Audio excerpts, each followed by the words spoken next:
दोस्तों आज हम करने वाले हैं पेपर 6 पर बात करेंगे। पेपर 6 में कैसा एग्जाम पेपर पैटर्न रहेगा, किस टाइप के क्वेश्चंस पूछे जाएंगे। ठीक है, तो आज हम करेंगे पेपर 6 को सॉल्व। ठीक है, पेपर 6 है हमारा थेरेपेटिक्स। ठीक है, थेरेपेटिक्स में हमारे किस प्रकार के क्वेश्चन आएंगे और किस किस प्रकार के क्वेश्चन आ सकते हैं और कैसे हमने उसको सॉल्व करना है। ठीक है, तो पेपर 6 पर बात करने वाले हैं। चलिए स्टार्ट करते हैं। जैसे कि दोस्तों हम सभी जानते हैं कि हमारा क्वेश्चन पेपर पैटर्न किस तरीके का आएगा। अब तक के जो हमने 5 पेपर पर बात कर चुके हैं, जिस पर हमने देख लिया है कि किस तरीके से हमारा एग्जाम पेपर पैटर्न आना है। ठीक है, तो सबसे पहले जो क्वेश्चन दिया गया है आपका एक्सप्लेन द फॉलोइंग, यानी कि निम्नलिखित का विस्तार करना है। कुछ शॉर्ट फॉर्म से आपके 5 नंबर की जो आपको इसमें फुल फॉर्म करना है, उनका पूरा विस्तार में नाम लिखना है इस तरीके से। ठीक है, कुछ 5 फुल फॉर्म दी हुई है, हर फुल फॉर्म आपकी 1 नंबर की होगी। ठीक है, जैसे सबसे पहले दे रखी है इसमें ओटी, ऑक्यूपेशनल थेरेपी, यानी कि व्यवसायिक चिकित्सा। इसका हो जाएगा आपका व्यवसायिक चिकित्सा। आप इसको इंग्लिश में भी लिख सकते हैं ऑक्यूपेशनल थेरेपी। ठीक है, दूसरा है आपका पीटी, फिजियोथेरेपी, तो ये आ जाएगा आपका भौतिक चिकित्सा, भौतिक चिकित्सा। ठीक, फिर दे रखा है सीपी, यानी कि सेरेब्रल पॉलिसी, प्रमस्तिष्कीय पक्षाघात या प्रमस्तिष्कीय अंगाघात भी लिखते हैं इसको। ठीक है, प्रमस्तिष्कीय अंगाघात या पक्षाघात, सेरेब्रल पॉलिसी। चौथा है आपका एसटी, यानी कि स्पीच थेरेपी, वाक चिकित्सा, वाक चिकित्सा। पांचवा है एमडी। अब एमडी में देखिए दोस्तों 2 फुल फॉर्म्स बन सकती है, एक तो मस्कुलर डिस्ट्रोफी बन सकती है, मांसपेशीय क्षरण, या फिर मल्टीपल डिसेबिलिटी, बहुविकलांगता। तो आप यहाँ पर पेपर 6 के अकॉर्डिंग अगर ये एमडी पेपर फर्स्ट में दिया हो तब आप इसको मल्टीपल डिसेबिलिटी कर सकते हैं। ठीक है, लेकिन पेपर 6 के जगह पर हम इसको करेंगे मस्कुलर डिस्ट्रोफी, यानी कि मांसपेशीय क्षरण, मांसपेशीय क्षरण लिखते हैं इसको इस तरीके से। ठीक, हिंदी में मस्कुलर डिस्ट्रोफी। ठीक है, तो इस तरीके से हमारे 5 फुल फॉर्म आएंगी, हर फुल फॉर्म हमारी 1 नंबर की रहेगी। तो फर्स्ट क्वेश्चन हमारे 5 नंबर का हो गया। ठीक है, जल्दी जल्दी करना है आज। ठीक, नेक्स्ट देखिए क्वेश्चन 2 किस टाइप का होगा। ये देखिए दोस्तों, आंसर द फॉलोइंग इन 1 और 2 सेंटेंस, यानी कि निम्नलिखित का 1 या 2 वाक्यों में उत्तर देना है आपको। ठीक है, जिसे हम कहते हैं अति लघु प्रश्न।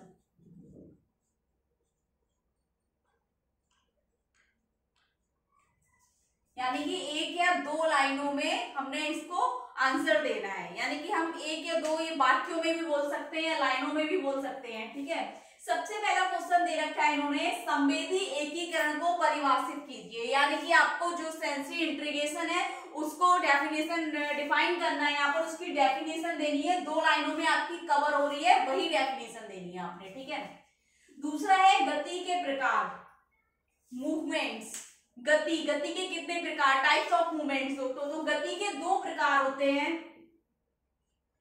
ठीक है, गति के प्रकार कितने हैं, 2 प्रकार हैं, सक्रिय और निष्क्रिय। ठीक, पकड़ के कितने प्रकार हैं,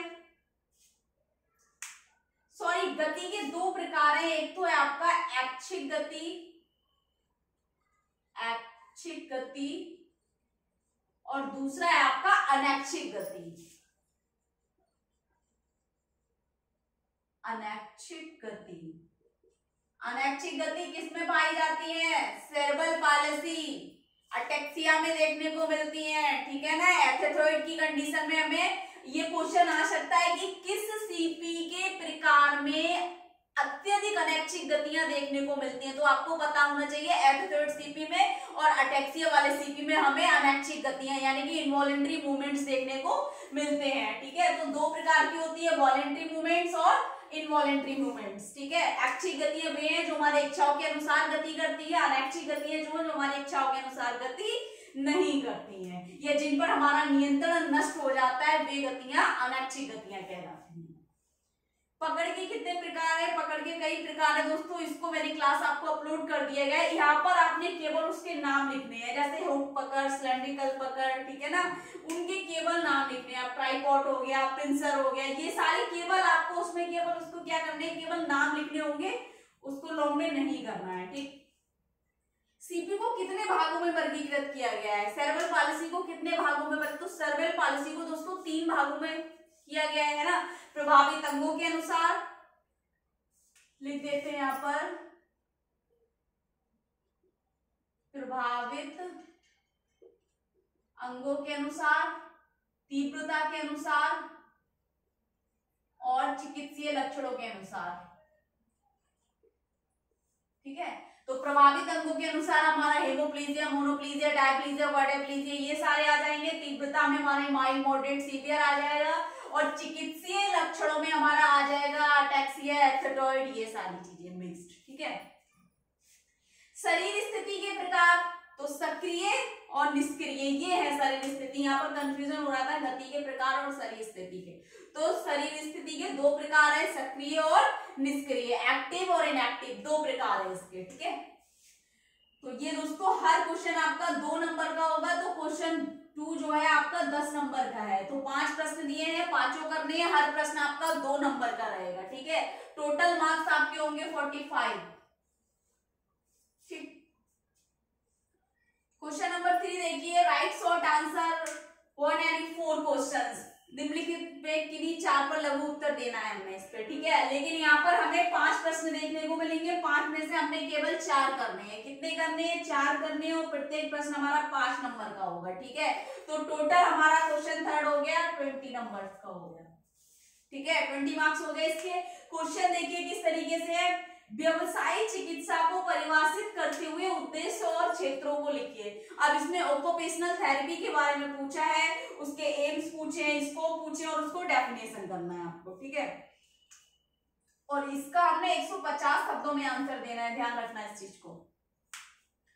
दूसरा है वाक और भाषा चिकित्सा के महत्व को समझाइए, यानी कि स्पीच और लैंग्वेज थेरेपी का इंपोर्टेंस क्या है, उसको समझाना है आपको। ठीक है, तीसरा क्वेश्चन है भाषा विकार के प्रकार, लैंग्वेज डिसऑर्डर के कितने प्रकार हैं। ठीक है, लैंग्वेज डिसऑर्डर को आपको बताना है, कौन कौन से उसके प्रकार है, सबको डिटेल में करना है। भौतिक चिकित्सा की पद्धतियों को उदाहरण सहित लिखिए। भौतिक चिकित्सा की जो पद्धतियां हैं, जिसमें हमने किया था, मालिश हो गई, ठीक है, व्यायाम हो गया, जल चिकित्सा हो गई, विद्युत चिकित्सा हो गई, ठीक है, उन सबको उदाहरण सहित आपको करना है। हर चिकित्सा को आपने डिटेल में उसको समझाना होगा। 5वां हो गया वृद्धि कारक और वैकल्पिक संप्रेक्षण क्या है, यानी कि आर्गुमेंटेटिव और अल्टरनेटिव कम्युनिकेशन क्या है, इसके बारे में आपने लिखना है। और इसमें से ऐसा कोई टॉपिक नहीं है जो मैंने आपको कराया नहीं है, सारे टॉपिक्स आपको अपलोड करा दिए गए हैं, तो प्लेलिस्ट में जाकर पेपर 6 आप देख सकते हैं।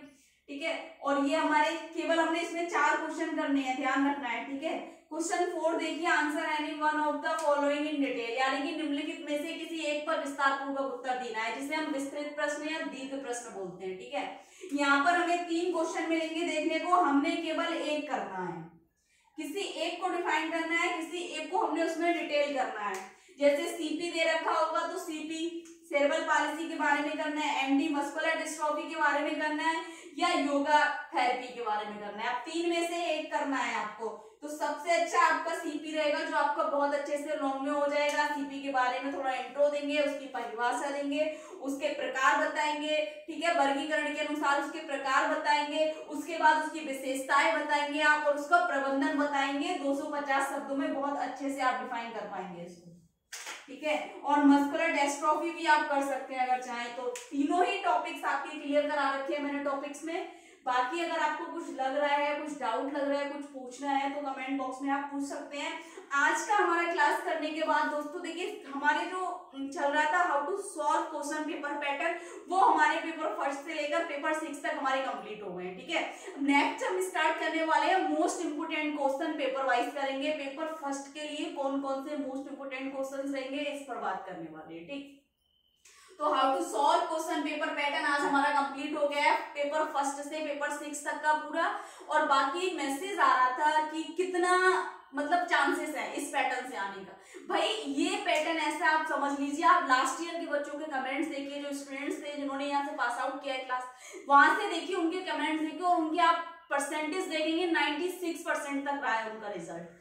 आप कमेंट्स देखिए, ठीक है ना, बताने की जरूरत नहीं। और ऐसे क्वेश्चन कैसे रहते हैं मुझे तो समझ नहीं आता है कि कितना रहेगा चांस, कैसे रहेगा। ये कोई पूछने वाला क्वेश्चन नहीं होता, आपके प्रिपरेशन के ऊपर डिपेंड करता है कि आपका प्रिपरेशन कैसा है। क्वेश्चन पेपर ना कभी इजी आता है और ना ही बहुत टफ आता है। अगर आपकी प्रिपरेशन अच्छी होगी तो क्वेश्चन पेपर आपका इजी होगा, प्रिपरेशन अच्छी नहीं होगी तो टफ होगा। फिर आप चाहे कहीं से भी क्लास अटेंड कीजिए, आपको कुछ समझ में नहीं आने वाला है, ठीक है। तो कंसंट्रेट कीजिए थोड़ा सा एग्जाम के ऊपर और अपने टॉपिक्स जो लेक्चर क्लास है उनको डिटेल कीजिए। बाकी अगर आपका कुछ रह रहा है, कुछ क्वेश्चन है तो कमेंट बॉक्स में जाके कमेंट करें और ज्यादा से ज्यादा वीडियो लाइक करें, चैनल को सब्सक्राइब करें, बेल आइकन को प्रेस कर दें ताकि नेक्स्ट आने वाली क्लास आप तक पहुंचती रहे। दोस्तों थैंक यू।